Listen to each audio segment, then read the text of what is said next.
Kalau ruh min amri rabbi itu amarku, kata masyayikh kita, amr ay sirku. Maka al-ikhlas fi sirrun min sirri, yaitu bagian dari amal ruh. Jadi teman-teman yang dimuliakan Allah, oleh karena itu, karena ikhlas wajib perintah Allah, jalannya adalah khalwat. Bagi kolbu kita yang seperti ini, seperti saya ini, ya hampir-hampir wajib lah khalwat itu.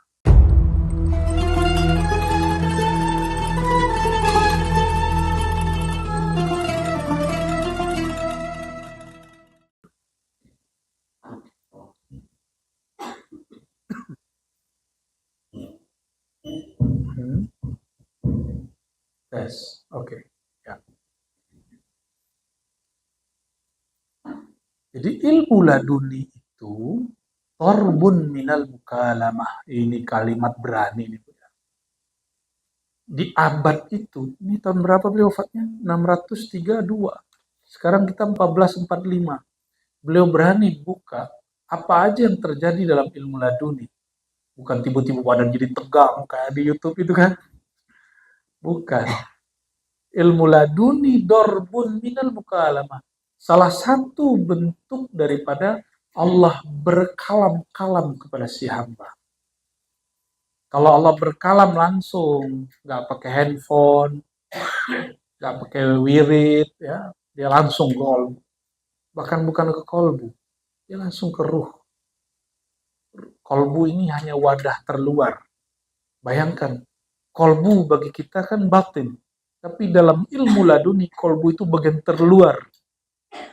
Masih ada lagi di dalamnya, ya, lapisan-lapisan untuk menyimpan kalam itu. Dan sekali orang itu diajak berkalam, selama-lamanya dia dihitung berkalam-kalam dengan Allah Subhanahu wa taala. Ya. Maka Nabi Musa itu selama-lamanya dihitung berkalam. Nabi Muhammad itu sekali bertemu Allah, selama-lamanya dihitung bertemu Allah Subhanahu wa taala. Maka sahabat-sahabat itu ikut kapalnya baginda Nabi Muhammad sallallahu alaihi wasallam. Itu sebabnya ilmunya Sayyidina Muhammad SAW, ilmunya Sayyidina Abu Bakar, Sayyidina Umar, Sayyidina Utsman, Sayyidina Ali, tidak putus-putus. Karena mereka mengikuti musyahadah dan mukalamahnya Nabi Muhammad SAW. Dan sekali Allah ajak berbicara, ilmunya nggak putus-putus. Barulah orang paham nanti yang ditulis oleh beberapa masyayikh di kitab itu ya. As-sudur qabla sutur. Nah, ini kaidah nih. Udah hafalin. As-sudur qabla sutur. Ilmu di sini dulu diolah, baru ditumpahkan ke dalam buku. Hari ini kebalik, orang ilmu itu di kitab cetakan dulu. Dia lupa bahwa cetakan itu baru kemarin sore, Al-Quran aja baru dicetak 1924. Jadi coba bayangkan dulu orang nggak punya kitab, nggak punya teks, nggak punya manuskrip. Dia belajar pakai apa? Ya, pakai ini dulu. Kolbu dia yang bergerak. Maka as-sudur qabla sutur itu baru pewaris Nabi Muhammad SAW. Kalau as-sutur qabla sudur sama dengan ahli kitab. Maka di Quran ahli kitab itu disindir dengan sangat keras sekali. Ya. Ahli kitab dari kalangan Bani Israel. Allah Subhanahu. Sutur pakai to. Ini sekretarisnya Dawami nggak ada. Lagi mencari kekasih kali dia tuh. Ke Jogja dia.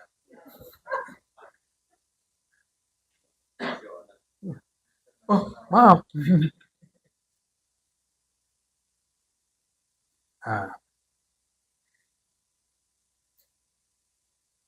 kita ringkas saja kalimat bagian terakhir. Wala yattali'u ahadun ala haqiqati dzalika illa al-anbiya idza arafahumul haqq أو من يخصه الله تعالى بتعريف ذلك من غير الأنبياء. Tidaklah dapat mengakses alam hadrah itu kecuali para nabi dan orang-orang yang Allah khususkan, istimewakan, Allah undang dari kalangan selain Nabi Sallallahu Alaihi. Nah, lalu gimana caranya? Baru kita balik ke lafaz kedua di paragraf itu. Man qata'a ila Allah 40 yawman mukhlishan muta'ahidan nafsahu bi khifatil ma'dati yaftahillahu ta'ala alaihi al-umul dunya. Nah, siapakah selain Nabi itu? Orang-orang yang menghabiskan waktunya untuk arba'ina yawman, 40 hari berlatih dengan meringankan perut dari beban makanan dan air. Yaftah, Allah bukakan bagi dia ilmu-ilmu lagi. Ya. Kalau Nabi ngomong, bicara, pasti enggak? Nabi berbicara, siapa yang berlatih 40 hari, pasti terbit nur hikmah dari kolbunya, tumpah ruah kepada lisannya. Nabi kalau bicara begitu terjadi enggak? Terjadi. Ya. Dan kata arba'in 40 itu bukan berarti 40 angka. Bagi kita pemula, 40 itu angka. Tapi bagi mereka-mereka al-muntahi, orang-orang yang sudah Allah perjalankan jauh, 40 menit, 40 detik itu bisa dihitung 40 hari. Sayyidina Muhammad SAW, ini pelajaran surah Mi'raj. Perjalanannya hanya beberapa saat. Habis Isya jalan, sebelum subuh sudah sampai. Tapi melewati dunia, melewati langit, melewati bumi, tembus ke arah Allah. Maka ada namanya khalwah ruhiyah. Khalwah ruhiyah itu dimensinya, karena ruh adalah hembusan Allah. Allah itu adalah ad-dahr, sang waktu. Waktu bisa dipendekkan, bisa dipanjangkan. Maka umur umat Nabi Muhammad yang sekarang pendek ini, saya berdoa walaupun antum cuma khalwat i'tikaf 10 hari, semoga di sisi Allah dihitung 40 hari. Amin ya rabbal alamin. Ya. Nah, dan hikmah itu yang Allah terbitkan dalam kolbu kita, ini tergantung kesiapan batinnya. Jadi nggak semuanya sama. Yang belum siap disapa, Allah nggak akan sapa. Nanti gila dia. Yang belum siap dipandang, Allah nggak pandang dia. Nggak Allah zahirkan muraqabahnya. Yang belum siap dapat makna, Allah nggak kasih makna. Dikasih aja lezat zikir nyebut. Nah, maka jika zikir sudah mulai terasa lezat, berarti sudah terbit hikmahnya. Walaupun belum 40 hari kali 24 jam. Tapi itu sudah dihitung 40 dalam hitungan rohani. Gitu ya. Maka masyayikh kita mengatakan 40 itu tergantung yang ngatur, yang ngelola waktu kan Allah. Ya. Ada orang sudah 40 tahun sama gurunya, tapi satu nur pun gak terbit. Kenapa? Dia membersamai, tapi dia sebenarnya kurang yakin-yakin amat gitu. Cuma masih kata orang. Dia khidmat sama gurunya, tapi khidmatnya pun masih setengah-setengah hati. Nah, semoga kita khidmatnya betul-betul sepenuh hati ya. Baik, teman-teman yang bukan Allah. Lalu ada satu riwayat, ini hadis musalsal. Saya mendengar ini dari guru-guru saya, dari murid-murid Syekh Yasin Al-Fadani. Ada diijazahkan, diriwayatkan, dimusalskan oleh masyayikh kita di halaman 125-nya. Beliau dapat sanad dari As-Sulami, mendengar dari Ali bin Sa'id. Beliau bertanya tentang apa itu ikhlas. Lalu setiap murid kepada guru bertanya kepada gurunya apa itu ikhlas. Sampailah silsilah itu kepada Sayyidina Al-Hasan Al-Basri.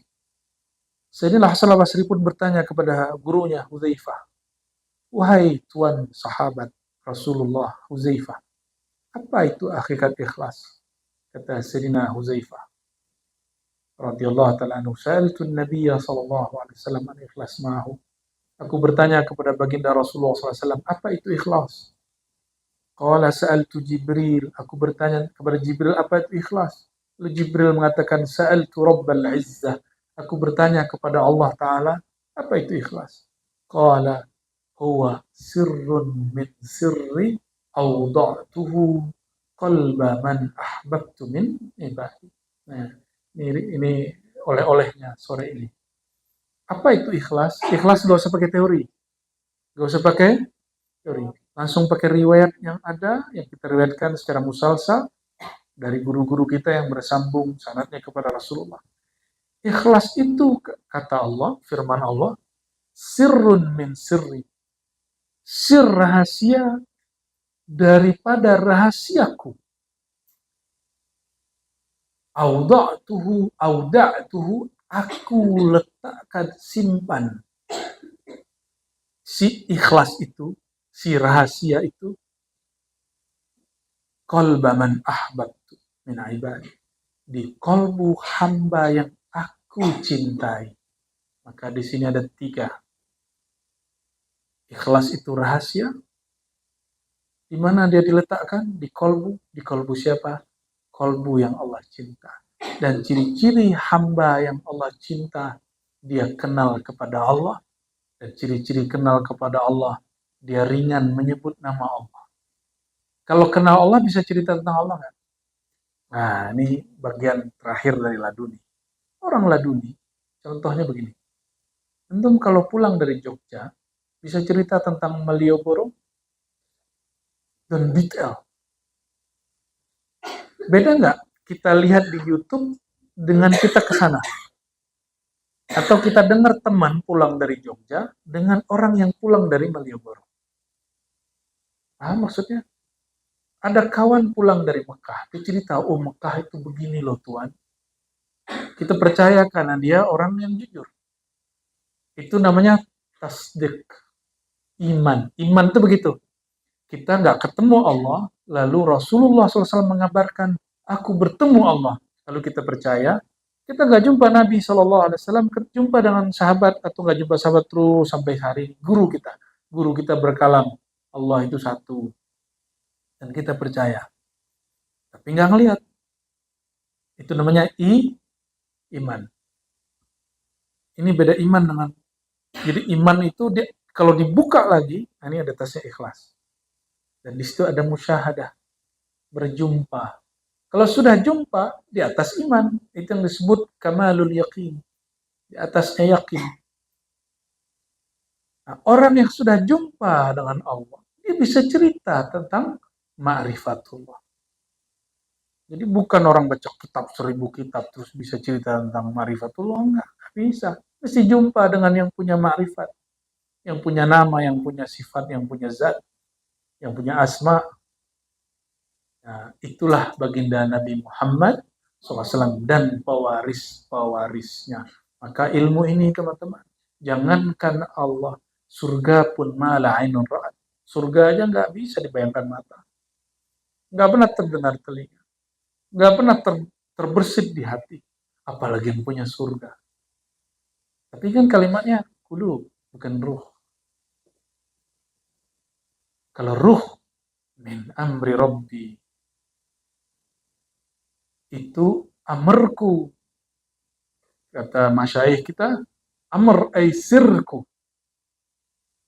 Maka al-ikhlas fi sirrun min sirri, yaitu bagian dari amal ruh. Jadi teman-teman yang dimakan Allah, oleh karena itu, karena ikhlas wajib perintah Allah, jalannya adalah khalwat.